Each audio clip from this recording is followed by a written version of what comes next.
السلام عليكم ورحمة الله وبركاته. إن شاء الله النهاردة هنتكلم في إرهاصات النبوة قبل مولده صلى الله عليه وسلم وقبل بعثته. يعني إيه إرهاصات؟ إرهاصات من الفعل رهص، وهو الإذن أو الإعلام بحدوث أمر قبل وقوعه. زي إيه مثلا؟ زي البرق لما بيسقط المطر، دي اسمها إرهاص. يعني أنا لما أشوف البرق نعرف إن فيه مطر جاي. برضه في أمور حدثت قبل مولده صلى الله عليه وسلم، وفي أمور حدثت قبل بعثته صلى الله عليه وسلم. سبحان الله العظيم. طب من هو الأول سيدنا اللي احنا هنتكلم عنه عليه الصلاة والسلام؟ سيدنا محمد عليه الصلاة والسلام. هو محمد، خلي بالكم ركزوا معايا بقى. هو محمد ابن عبد الله ابن عبد المطلب، وخلي بالكم من حكاية عبد المطلب، ابن هاشم ابن عبد مناف. يعني جدهم الكبير اسمه عبد مناف. عبد مناف كان معاه ولد اسمه عمرو. خلي بالك، كان معاه ولد اسمه عمرو، وولد اسمه شيبة الحمد، وولد اسمه نوفل. خلينا الأول في اللي احنا محتاجينهم، اللي هو عمرو وشيبة الحمد، دول ولاد عبد مناف. هاشم ده كان اسمه عمرو. طب سموه هاشم ليه؟ لأنه كان بيهشم الخبز ويعملوا سريد ويحطوا عليه اللحمة عشان يقطع حجاج بيت الله الحرام، فغلبت الصفة على الاسم، فنسوا اسم عمرو وبدأوا يقول لك هاشم، أي هاشم السريد. طب مين بقى شيبة الحمد؟ شيبة الحمد سبحان الله العظيم ابن عمرو، يعني ابن هاشم. هاشم لما أنجب شيبة الحمد مات هاشم وهو في سن صغير. خلي بالك، يعني جد سيدنا اللي هو شيبة الحمد اللي هو بعد كده بقى اسمه عبد. أصل خلي بالكم المطالب ديت ده أخو هاشم. طب خلي بالكم هنبدأ واحدة واحدة. اتفقنا إن سيدنا اسمه محمد ابن عبد الله ابن عبد المطلب ابن هاشم ابن عبد مناف. هاشم جد سيدنا عليه الصلاة والسلام خلف ولد اسمه شيبة الحمد، ومات هاشم وهو شاب صغير، فاخوال شيبة الحمد خدوه وعاشوا بيه في المدينة المنورة. فلما يعني زي ما بيقولوا كده كبر شيبة الحمد، أخوه المطلب أو عمه المطلب اللي هو أخو هاشم قال لإخواته يا جماعة إحنا لنا أخ عند إخواننا في المدينة عايزين نجيبوه يتربى في وسطنا، ابن أخونا عمرو أو ابن أخونا هاشم. فراح المطلب جابه من عند إخوانه. خلي بالكم معايا، المطلب يعني كان في واحد اسمه المطلب، أيوه كان أخو هاشم اللي هو عمرو. اتفقنا إن هاشم ديت صفة من كرمه كان بيهشم الخبز عشان يحطوا الحجاج بيت الله على اللحمة كده، فالصفة غلبت على الاسم. سبحان الله العظيم. فراح المطلب جاب ابن أخوه من عند إخوانه اللي هو مين؟ اللي هو شيبة الحمد. فلما رجع به مكة، أهل مكة ما شافوش شيبة الحمد قبل كده، شافوا شاب أسمر جاي مع المطلب، فقالوا إيه؟ ده المطلب اشترى عبد. خلي بالك، ده المطلب اشترى عبد. قال لهم يا جماعة ده مش عبد، ده شيبة الحمد ابن أخويا هاشم. قالوا لا ده عبد المطلب، ده عبد عند المطلب، ده عبد شريع المطلب. فغلبت برضه الصفة على الاسم، فسموه ايه؟ عبد المطلب. سبحان الله العظيم، سبحان الله العظيم. فسيدنا عليه الصلاة والسلام هو محمد ابن عبد الله ابن عبد المطلب. يعني احنا كده لو هنكتبها زي ما بيقول، زي ما مكتوبه زي ما بيقولوا كده في شهاده الميلاد، هو محمد ابن عبد الله ابن شيبة الحمد ابن عمرو ابن عبد مناف. لكن اتفقنا ان الصفه غلبت على الاسم. صفه الكرم في عمرو اللي هو كان بيهشم السرير ويحطوا على اللحمه كده الحجاج بيت الله، غلبت على اسمه فسموه هاشم. سبحان الله العظيم. وعلشان شيبة الحمد يتربى عند اخواله وما كانش حد يعرفه من اهل مكه، وراح المطلب جابه فسموه عبد المطلب، يعني عبد شرير المطلب، فغلبت برضه الصفه على الاسم فسمي عبد المطلب.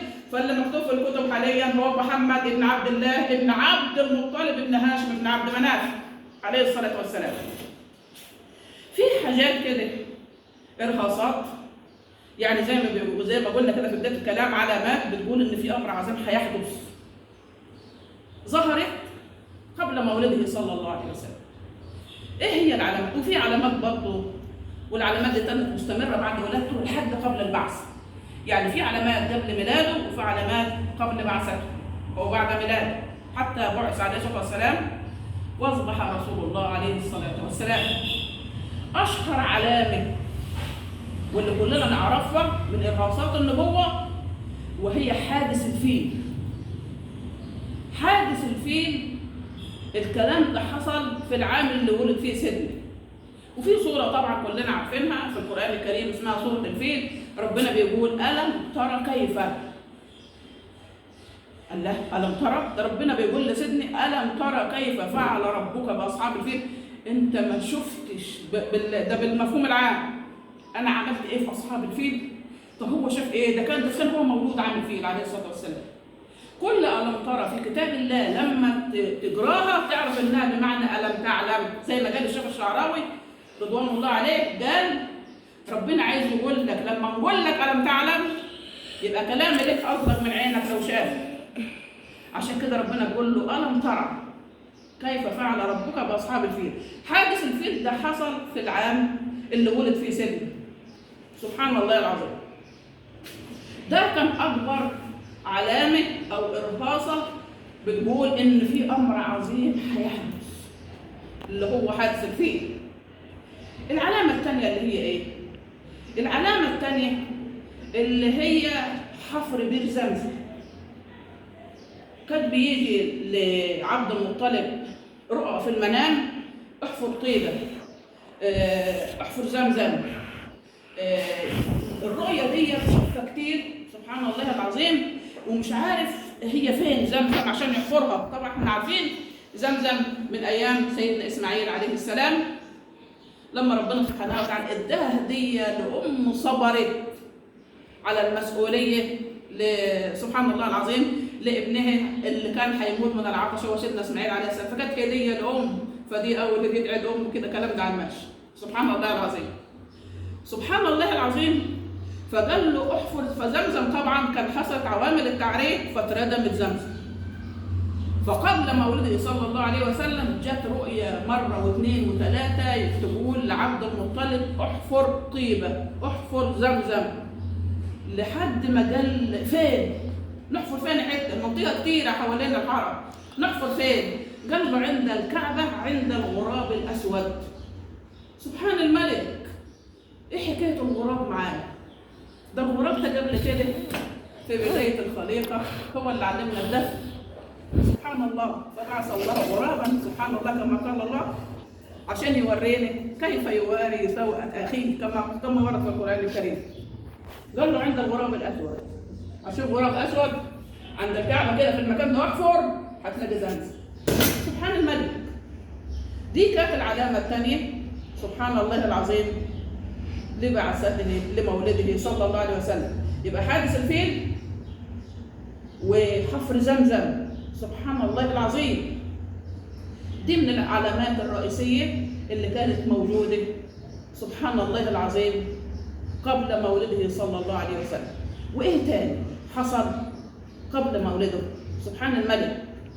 إن خمدت نار المجوس ليلة مولد النور عليه الصلاة والسلام.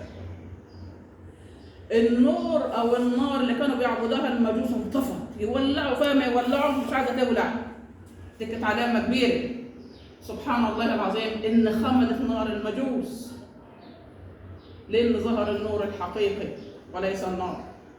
سبحان الملك. إن تصدعت 4 شرفة من شرفات قصور كسرى، يعني 14 شباك من شبابيك القصر بتاعت كسرى اتكسرت، مع العلم ان لا فيه ريح ولا كان ولا مالي ولا فيه زلزال، لكن في امر عظيم هيحدث. سبحان الله العظيم. ولد عليه الصلاه والسلام. من العلامات بقى اللي امه شافته السيده امنه بنت وهب، سبحان الله العظيم، وكانت من بني زهره. سبحان الله العظيم. السيده امنه بنت وهب رضوان الله عليه بتقول انا ما حسيتش بما تشعر به الحامل، اللي بتحس بيه الواحده الحامل انا ما حسيتش بيه.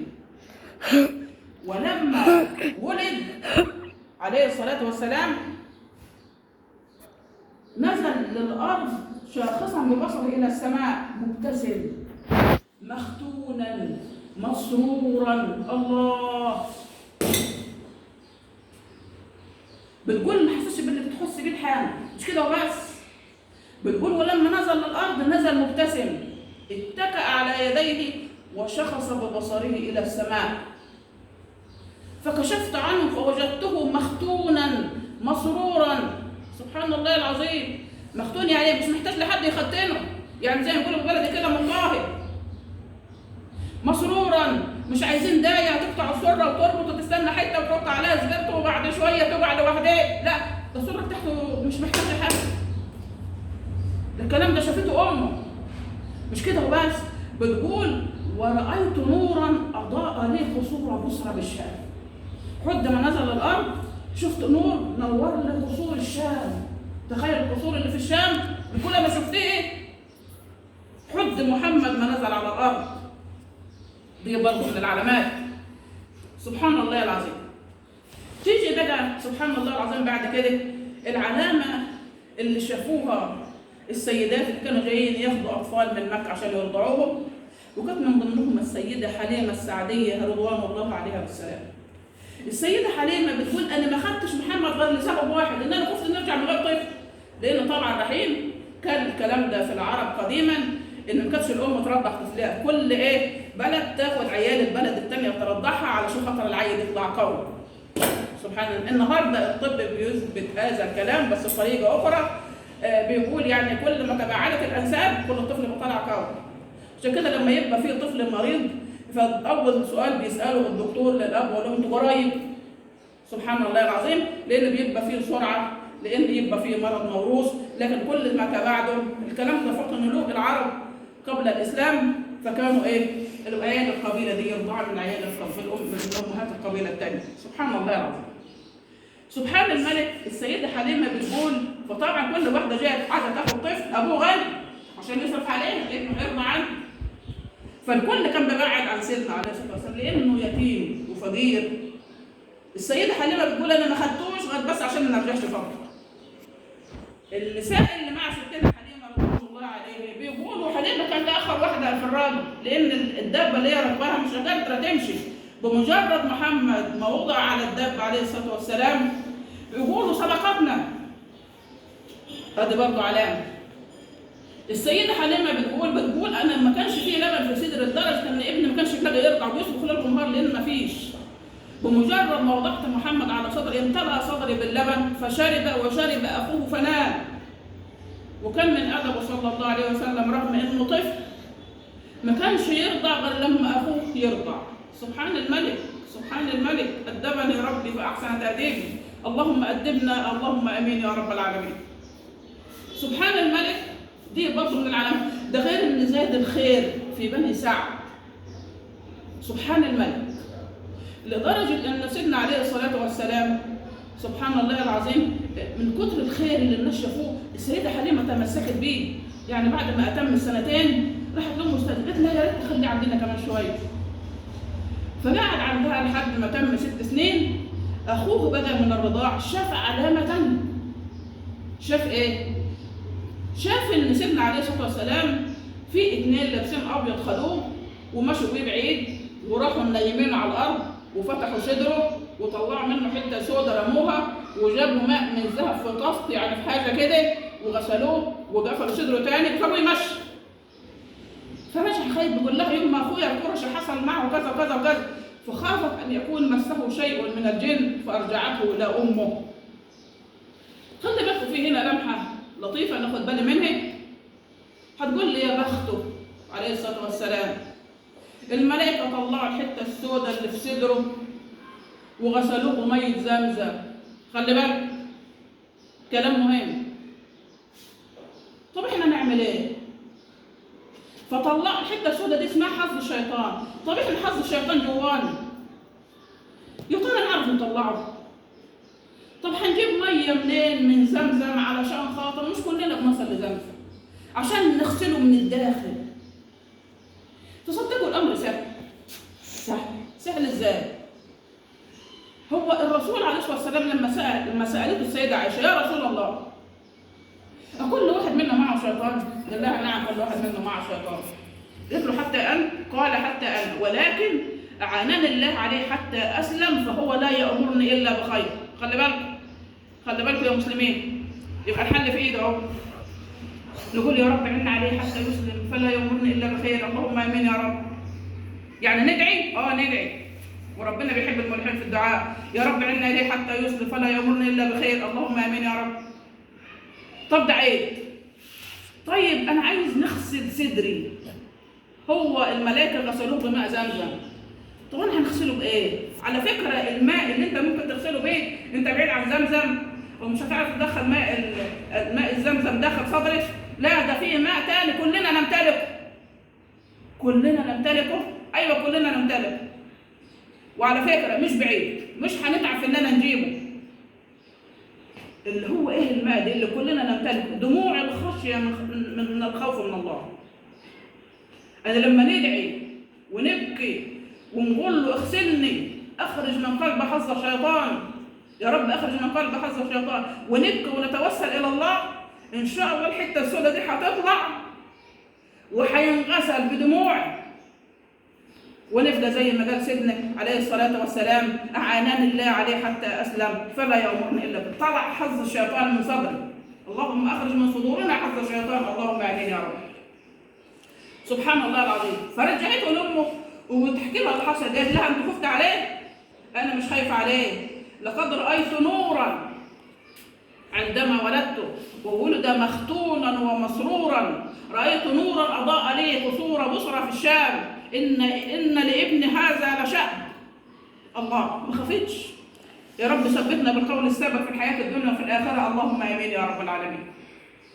سيدنا عليه الصلاة والسلام في ناس بقى لما شاب وكبر وبدأ يتحرك، في ناس شافت علامات تانية. إيه هي؟ كانوا بيشوفوا سبحان سحابة بتظله، يعني لما يبقى ماشي في الشمس يلاقوا فيه سحابة فوقه مضللة عليه، يعني ما ماشيش في الشمس، لدرجة إن رفقائه كانوا يمشوا جنبه يقولوا تعالوا نمشي جنب محمد في الظل، يعني في عز الصحراء وتعالوا نمشي جنب محمد في الظل. أيوة كانت هذه أيضا من ضمن الإرهاصات أو العلامات. إيه تاني؟ إنه كسر مال خديجة لما تاجر معاه. سبحان الله العظيم. وحاجة مهمة جدا كانت برضه من ضمن دلائل بعثته صلى الله عليه وسلم انه اشتهر مع كل من تعامل معه بانه الصادق الامين. ايوه سبحان الله العظيم. صدقه وامانته كانت برضه من علامات اللي بتقول في امر عظيم هيحدث. اخر علامه اللي هي علامه رفع الحجر. لما اراد اهل مكه ان هم يرفعوا الحجر ويحطوه في مكانه في الكعبه بعد ما بنوه، سبحان الله العظيم.